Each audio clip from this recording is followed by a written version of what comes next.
Olá! Está começando mais um InfluCast, a sua dose semanal de conteúdo sobre influência digital. Esse é mais um episódio da nossa série especial sobre o coronavírus e seus efeitos na rotina de quem cria conteúdo na internet. A gente vai seguir com essa especial enquanto a gente não tiver uma expectativa de quando termina isso. Você nos escuta no Spotify e nas melhores plataformas. Eu sou Leonardo Zanata, pai do Arthur, advogado especialista em direito digital e entusiasta de novas tecnologias e de alguns joguinhos eletrônicos. Olá, eu sou Andressa Grifante, jornalista e empresária da agência RS Bloggers e criadora de conteúdo no site passageira.com.br. Lembrando que o InfluCast está com financiamento coletivo no PicPay, com planos de assinaturas que partem de apenas R$ 5,00. Então considere se tornar um dos nossos apoiadores e contribuir com a propagação desse projeto. Léo, apresenta aí então nossa pauta e a nossa convidada de hoje. Maravilha! Olha só, finalmente um tema leve! Gente, vamos apresentar dicas dessa vez de como transformar a sua casa num local mais agradável para o querido home office.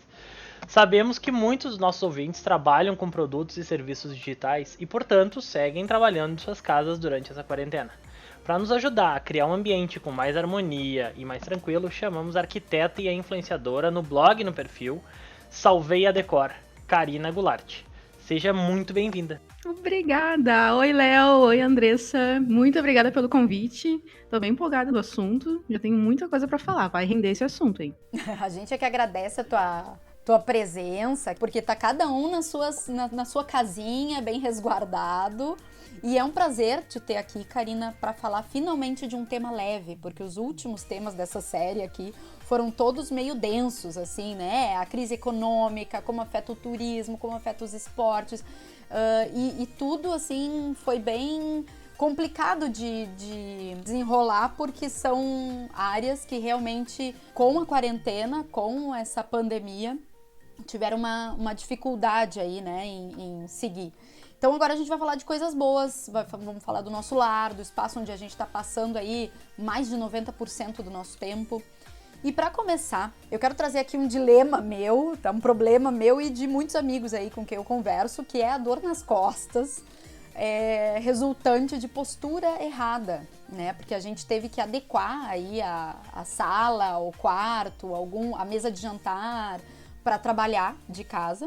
Como evitar essa má postura, né? Então, eu sei que tem uma área aí da arquitetura que fala sobre as posições, né, mais adequadas para a tela do notebook, para a cadeira, para a mesa. Então, eu queria que tu nos indicasse, assim, como que a gente pode se organizar melhor em casa, sem precisar investir muito, e que a gente cuide do nosso bem-estar e do nosso corpo para não ficar todo dolorido. Não, sabe que até vocês falando, eu já tô me ajeitando na cadeira, né?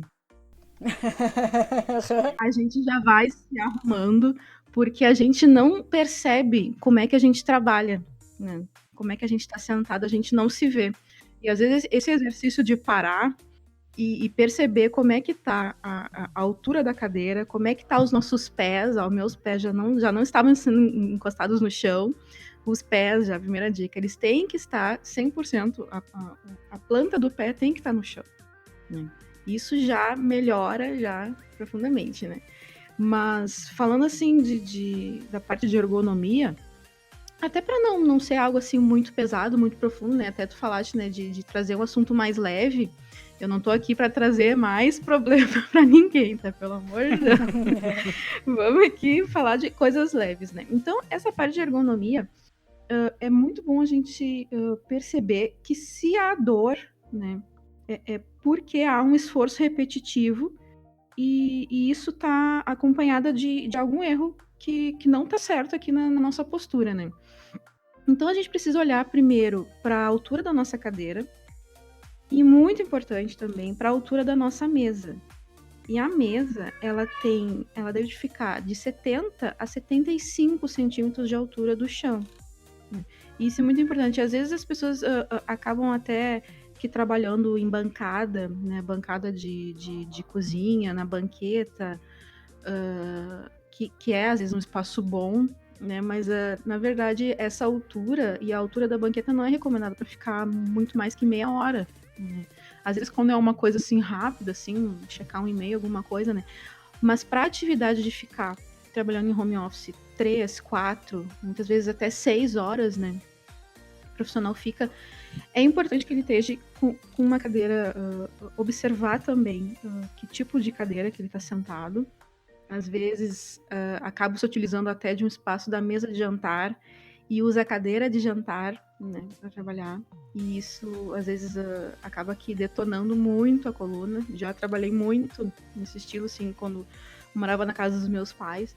E tu sabe que, até pra mim, assim, quando eu resolvi trocar de cadeira, eu pude perceber o quanto aqui a minha lombar, que a minha cervical estava sendo prejudicada. E o quanto que isso também influenciou nas minhas horas de trabalho, que eu passei a trabalhar mais, né, e a render mais. Isso também passou por outras coisas também, pela iluminação, por algumas rotinas de trabalho, até pelo tamanho do meu monitor, né, que a gente também pode ir falando mais seguido, né.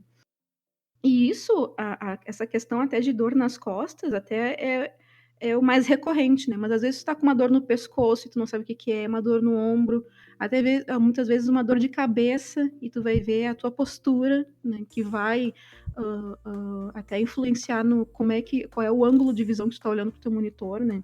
Tudo isso influencia, né? A gente só se dá conta depois que a dor já chegou, né? Uhum. Uma das coisas que eu queria comentar, Karina, porque assim, às vezes a pessoa agora ou tá com a grana mais curta em função de toda essa crise e tal, e ela pode, daqui a pouco, se o pé não tá no chão, ajudaria a colocar um banquinho embaixo.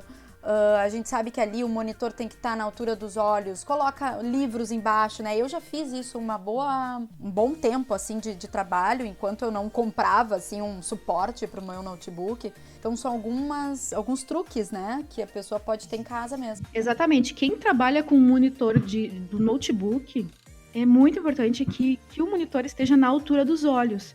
Eu não sei se o pessoal conhece as plataformas de apoio de notebook, que é como se fosse uma segunda mesinha que sobe e tu faz o uso de um segundo teclado, né? Isso é o ideal, né? Para tu trabalhar 3, 4 horas seguidas. Quem trabalha muito com o mouse, por exemplo, né, que é só a parte de dedilhar e olhar por monitor, é muito importante que esse monitor fique elevado, né? Assim, tu senta de maneira ereta, com os pés no chão, os antebraços na mesa, e testa, né? Vê se teu olho tá mirando no meio do monitor, né? Se não tiver, ele vai gerar um esforço, vai gerar um cansaço, né? Então, o que eu indico é fazer uma pilha de livros ou investir nessa plataforma. E o ideal, né, para se trabalhar em casa ainda é o trabalho com um monitor, né? É algo bom até para se investir, né? Karina, mas tu sabe que nessa mesma pegada e reportando a entrada que a gente já repete há mais de 10 episódios, eu sou entusiasta de novas tecnologias e de joguinhos eletrônicos. Isso ali não tá ali de graça, né? Eu realmente passo muitas horas trabalhando em home office, mais de 5 anos também, e eu adequei o meu espaço, montei o meu espaço, meu escritório em casa, para atender essa demanda. Então eu trabalho com 2 telas bem grandes, bem confortável, e eu acho que o melhor investimento foi na bendita da cadeira. Né? Brincadeiras à parte, eu peguei uma daquelas cadeiras gamers. As gamers, né? As gamers, peguei uma, e não é jabá, mas eu peguei uma DX Racer, e foi a melhor aquisição da minha vida para conforto. A minha lombar agradece, minha cervical agradece. Eu posso passar 500 horas aqui, eu levanto e eu tô novo. Sabe? Isso melhora muito a qualidade do trabalho, da concentração. E aí entram os acessórios também que fazem parte desse ambiente. Não é só a postura, mas o fone tem que ser confortável, o apoio do pulso no teclado. O teclado não pode ser inclinado demais. São diversos os pontos. Até o tamanho do mouse, né? Eu tava vendo esses tempos. O tamanho do mouse influencia também. Se tu tem a pegada mais aberta, mais fechada, mão maior, mão menor. Imagina uma mão do tamanho de uma raquete pegando aqueles mousezinhos minúsculos de 2 botõezinhos. Não. E aí tu tem que segurar na pontinha do dedo e dar o cliquezinho na ponta do finzinho. Gente, imagina trabalhar 3 horas dor assim. Que não dá. É uma ler fácil. Facinho. Né? Então o tamanho do monitor, cadeira adequada e uma iluminação adequada faz toda a diferença. Uma iluminação indireta atrás do monitor, que não te force, não fica aquela luz cozinhando a tua retina, né? Exatamente, a gente tem muito que aprender com os gamers. É difícil conciliar, porque até se falando um pouco de design, de interiores, é difícil de tu compatibilizar um projeto de interiores com uma cadeira gamer, né? Que ela é enorme. Né? Até depois, em off, eu vou te passar a foto do meu escritório, você vai ver como ficou bem bacana. Eu quero ver, eu quero ver. E eu quero imagens. Escritório gamer. Agora, assim, a gente quer dar dicas, e principalmente para as pessoas que não tenham um valor grande e alto agora para investir, né? Já que ainda vão ficar um bom tempo. Muita gente tá saindo de seus escritórios, né? Devolveram os seus, né? Não estão mais pagando aluguel, devolveram suas salas comerciais e vão ter que se readequar em casa. Então, mesmo que agora nesse momento a grana ainda esteja curta, ninguém esteja investindo muito, eu acho que à medida que o tempo vai passando e a gente vai tendo que se adequar a essa nova realidade, vale a pena sim começar a ver algumas coisas para se investir, para comprar, para adquirir, para melhorar esse ambiente, né? Esse espaço de trabalho dentro de casa. Eu acho que da parte ali de projeto de home office, na arquitetura de interiores, a gente tem que realmente fazer um processo meio ao contrário, né? Visar realmente o conforto do cliente, né? E entra muito a parte de ergonomia, luminotécnica, e indo pro design, pro desenho de arquitetura de interiores propriamente dito, né? Porque são muitos detalhes, né, que às vezes a gente esguela um orçamento de um lado e não sobra, né, pro outro, né, pra parte que é mais importante, né, a parte de uma cadeira boa, a parte de um monitor bom, né, e acaba que extrapolando em outros valores, né. Karina, eu adorei uma palavra ali, me marcou agora, luminotécnica, gostei dessa palavra. Tá? Nós sabemos que no ambiente nós temos grande influência de luz e cores. E aí, me valendo dessa palavra luminotécnica, né, como nossos ouvintes podem adaptar o local de trabalho com recursos mais fáceis de ter em casa? Quais as cores e os tons de luz que tu recomendaria? Né? E a gente também sabe que dificilmente o pessoal vai pintar uma parede de uma cor específica, né? Mas daria para utilizar objetos da cor para fazer uma harmonização? O efeito seria o mesmo? Sim, com certeza. Se falando assim da luminotécnica, a gente sempre tem que partir do pressuposto que a gente vai trabalhar durante o dia. Então a gente sempre tem que procurar a luz do dia, a luz natural. É a melhor luz para se trabalhar. Então a nossa mesa ela tem que ficar o mais próximo possível da janela, né? O ideal seria estar abaixo da janela, né? Ou né, o mais perto, de repente, numa sacada, né? Já utilizar o espaço de uma sacada fechada para fazer o seu home office seria o ideal, porque tu vai ter uma incidência de luz maravilhosa ali. E Karina, a questão das cores que o Léo tinha perguntado. Cores é um assunto um pouco polêmico, né? De entrar no conforto, porque as cores, no fim, é algo muito psicológico, né? Mas, às vezes, as pessoas me perguntam assim, mas que cor que eu posso usar, né? Pra não errar. Porque sempre tem esse tabu, assim. Porque, se falando, assim, de ambientes de interiores, às vezes, parte do pressuposto que se eu comprar algo, investir algo, e aquilo for uma cor errada, aquilo vai ser um mau investimento, né? O que eu indico, que realmente dá uma mudança, assim, de cor, é o uso de plantas em casa. Porque os diferentes tons de verde vai dar uma transformada, assim. Às vezes tu tem uma planta com verde mais claro, um verde mais escuro, até mesmo uma flor, né, um buquê, né, em cima da mesa. Isso altera sim, e a gente pode considerar como uma cor, né. Mas um pouco mais de cor, né. A gente pode trabalhar também com porta-retrato, com fotos, né. Com a questão até das cores, das diagramações de capas de livros, também é algo que também já pode transformar. Algo muito pontual, assim, que estão se usando muito e algo assim que até é um investimento muito bom, é o uso de papel de parede adesivo, que reproduz a madeira, reproduz azulejo, reproduz outras cores, que tu pode usar, testar, não gostou, enjoou, troca, né? Não é um investimento assim que tu vai se arrepender depois, né? Tem como trocar. Ótimo. Eu tenho algumas, às vezes eu busco, assim, saber a psicologia da cor e tal, para tentar harmonizar algum ambiente.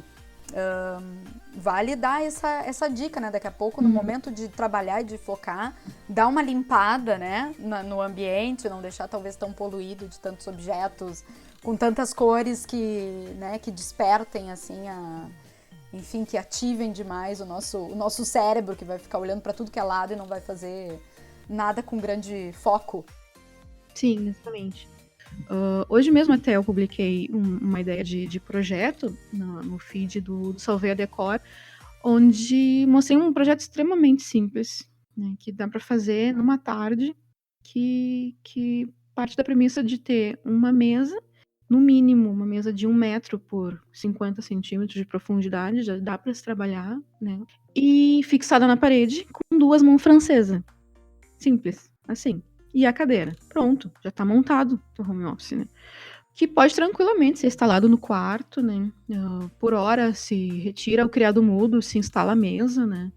São coisas que dá para se organizar e para dar aquele jeitinho brasileiro, né? De dar aquela arrumada, né? Que a gente sempre consegue, né?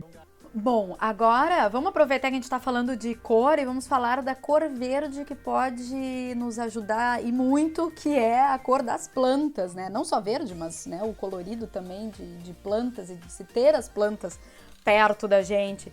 Então, quais são as alternativas para a gente trazer um pouco o elemento natural, né, da natureza para nos conectar, né, a natureza dentro de casa, mesmo sem ter um pátio? O que a gente pode fazer nesse ambiente e que efeito que traz, ou enfim, o que tu indica? Vamos, até a gente, eu fico até bem feliz de falar sobre isso. Eu estou rodeada de plantas, já me juntei à onda, e não sei se vocês viram no Instagram, tá uma onda de pessoas que compartilham plantas, né? Depois dos gatos, a nova onda do pessoal de home lifestyle é plantas, né?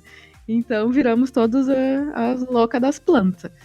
Então, aproveite esse meu momento, né, que agora eu tenho uma insolação boa, né, na minha casa, né, então tenho conseguido, né, manter minhas plantinhas.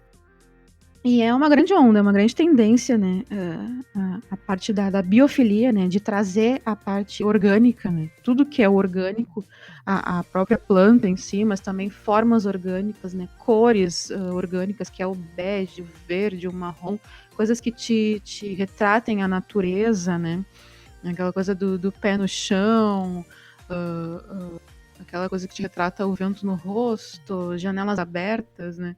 Mas as plantas, sim, têm um grande papel. E é um bom momento também de aprender a lidar com as plantas, né? Porque não é toda planta que vai se adaptar, né? No seu apartamento, né? Eu tinha um cactus, ele morreu. Uma pessoa... É sério, não é sacanagem, gente. Assim, né? Eu também já matei um cactus. Ele deve ter morrido de sede, o meu. Impossível. Não, de sede não. Junto com a foto do escritório, eu vou mandar a foto do meu cactus morto de sede. Meu Deus. Fica aqui a promessa. Assassinando cactus. Vida de home office, assassinando cactus. Mas como até essa agora, como nós estamos em casa, o nosso ritmo, né, de trabalho diminuiu, né? Então, uma boa maneira da gente aprender a lidar com as plantinhas, né? Até eu tenho algumas dicas, assim, de plantas que vão se dar bem em apartamentos, né? Vale a pena investir na jiboia. Gente, jiboia é só botar no local iluminado. Não batendo sol, né? Não fazendo ela queimar. Luz indireta. Luz indireta. Ela gosta de luz, de incidência de luz. Um ventinho, às vezes abrir uma frestinha na janela, pegar um ventinho. Rega todo dia, né? De preferência no mesmo horário, né? E uma vez por mês tu põe ali um adubo, alguma coisa assim. Ela se dá super bem. Tem um caimento muito bonito, um volume de decoração muito bonito. Às vezes tu não tem nem muitos objetos de decoração, aquela planta já te preenche, já enche os olhos, né? Olhar uma planta, né? Bem cuidadinha. A costela de Adão. Eu conheço um Instagram de arquitetura que não tem uma foto de costela de Adão. E basicamente as plantas que têm o tom de verde escuro e folhas grandes são as que mais se adaptam em apartamento, né? A questão também suculentas também tá super em alta, né? E agora o pessoal não tem desculpa, né? Tá todo mundo em casa, né? Então, pra Sim. regar é só lembrar. Passou pela planta, lembra se deu água, se não deu. Se tá muito começando, então investe numa planta permanente, né? Que são as antigas plantinhas artificiais também, que dá um efeito, pelo menos assim, né? De sentimento, né? Tem uma planta em casa e não sei cuidar ainda. Eu ia dizer que tem apartamentos, de repente até JK, assim, lugares onde as pessoas não têm muito espaço mesmo. E essas plantinhas pequenas mesmo, que é o cactus que o Léo falou, a própria suculenta, eu tenho muitas suculentas. que vai caindo uma folhinha dela, eu já planto de novo e já dá outra muda. Ela é muito fácil, certo, assim, muito né? tranquilinha. Uhum. As palmeiras pequenininhas, tipo as ráfias também, elas estão super de boa também no apartamento, não precisa de muita rega. As violetas também, né? A boa e velha violetinha, né? Que é ruim de morrer, aquela ali permanece. A planta-aranha, ou a mais conhecida Spider Plant, que ela se multiplica sozinha, assim, ela é muito independente, né? São plantas assim que dá pra começar, né? E vou dar pro Léo, vou lembrar de achar um cactus artificial, né? Vamos ver se de repente ele consegue manter, né? Olha aí, ficou o desafio, Fica o desafio. hein? Fica o desafio. Karina, muito obrigado desde já e, por favor, diz aí onde é que nossos ouvintes podem te encontrar. Bom, então eu tô na curadoria de projetos do perfil Salveia Decor, que é o @salveiadecor_. E também no bom e velho blog, né? Que eu sou blogueira de raiz, blogueira nata, que é o salveiadecor.wixsite/salveiadecor, de novo. Então tudo tem bastante conteúdo lá de home office, tem muitas ideias, muitas referências, muita coisa para se inspirar e também muita coisa pé no chão, né? Porque também não é tão ao céu nem tão à terra, né? Uhum. Não é tão Pinterest. Não é tão Pinterest assim. Bom, e esses teus contatos aí, os teus arrobas, o teu site, isso tudo vai estar na descrição desse episódio, então para quem está escutando, só clicar ali. E também vai estar no nosso @escuteinflucast, que é o perfil do nosso podcast no Instagram. Então já nos segue lá também, mande sugestões de pauta via direct. Vou agradecer a participação da Karina, ótimas dicas, adorei o assunto super leve desse episódio. Léo, obrigada por mais essa e até o próximo episódio. Amei participar, poderia ficar aqui falando horas sobre esse assunto, que não é por acaso que é minha paixão falar sobre isso, né? Mas também pela alegria de estar falando com vocês, né? Também agradeço também pelo convite e a pauta aqui. Super bem-vinda, né? E contem comigo, né? Pessoal, conta com a gente aí pro que der. Perfeito. Muito obrigado, Karina, e até a próxima. Até a próxima!